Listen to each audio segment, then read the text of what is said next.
我哋今晚想講啲咩咧？喂，又玩電話？幾點啊而家？我而家重大消息啊！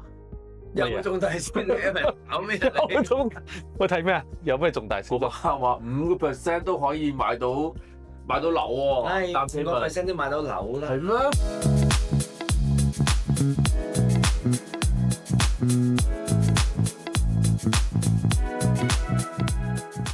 點樣可以咧？喺加拿大咧，真係可以用5%咧就買到樓噶啦。咁點買咧？就基本上咧，你係要經過我講嘢定同佢講嘢㗎？經過一個叫 CMHC 嘅機構。係啦 CMHC 即係咩啊？ ，Canadian Mortgage Housing Corporation Corporation。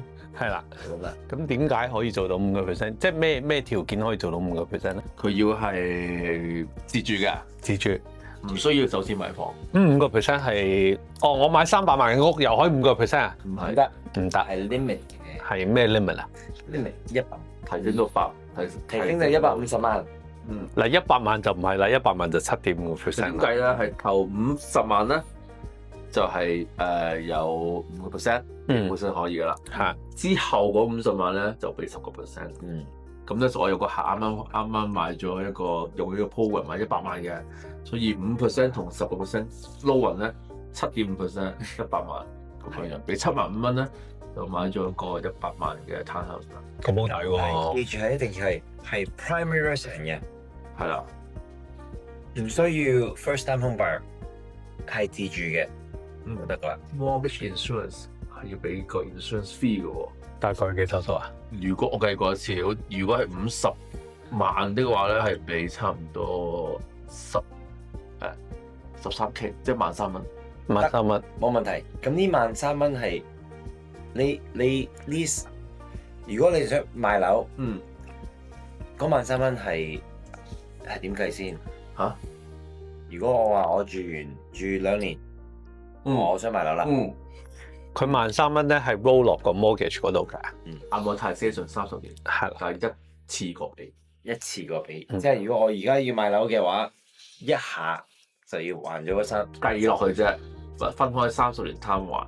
如果你2年後 dissolve 你個 mortgage 還翻清你 mortgage 咗都好啦，佢都唔理，你已經俾咗一次過。要一次過還晒佢。係啦，唔係佢一次過，你一次過俾嘅咋？係啦，俾完之後咧就唔理㗎啦。你中意呢個 mortgage keep 1年又好，keep 係啦， 30年都好，係啦。嗰萬幾蚊咧，頭先計過50萬有意俾13,000蚊，可能如果俾100萬所以永遠都要記住呢條數係會計埋落去。總之咧，但係你都係要即刻要俾100萬嘅樓，你咪唔等於借咗抌咗多兩萬幾落去咯。係啦。但係咧，你 sell 翻層樓嘅時候冇呢係啦，個攞唔翻翻嚟㗎啦。尤其是我哋而家嘅市場唔係一路升嘅，咁如果一路跌嘅話咧，你蝕多嗰13,000蚊㗎啦。所以要了解。咁而家買樓都係接住嘅，好多人都係。咁咁 rate 咧，反而個 rate 會好啲喎，銀行嘅會係好啲，因為你 insure 嘛， insurance 銀行就唔驚你會唔俾啊嘛，風險少咗，係啦，所以個 rate 會反而會好啲。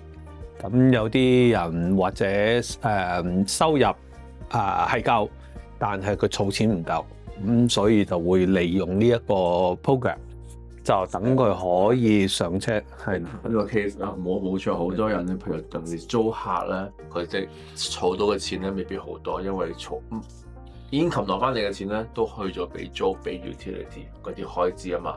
咁佢哋，但係而家佢因為個市亦都跌咗。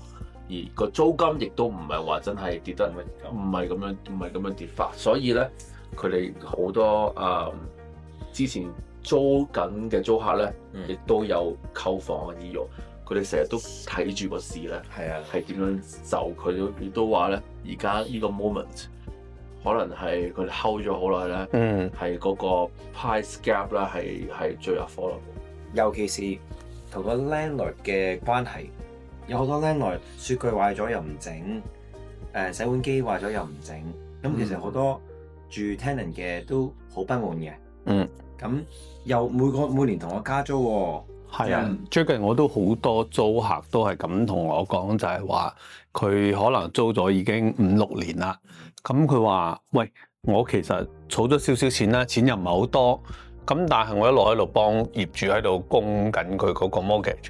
咁其實好似好傻喎。咁有冇 opportunity？咁我有而家，因為好多譬如condo 啊，或者而家甚至乎 townhouse 都好，價錢都跌咗落嚟啦。咁好多都 under 100萬，咁甚至乎有好多 condo 兩房50幾60萬都已經有啦。係啊，咁如果你一個小家庭係好適合咯，咁你不如如果你兩公婆都有人工嘅，咁啊自己買個樓，咁啊可以係咯，住得舒服啲咯你。幫人哋供佢個 mortgage，不如自己供自己嘅 mortgage，係啦，開始儲錢。同埋咧有睇上個禮拜政府出嚟嗰個13%，針對係首次置業嘅朋友係啦，買新房嗰啲咧，可以有啲可以即刻去住嘅，都有呢個 program。係咯，即時做屋主。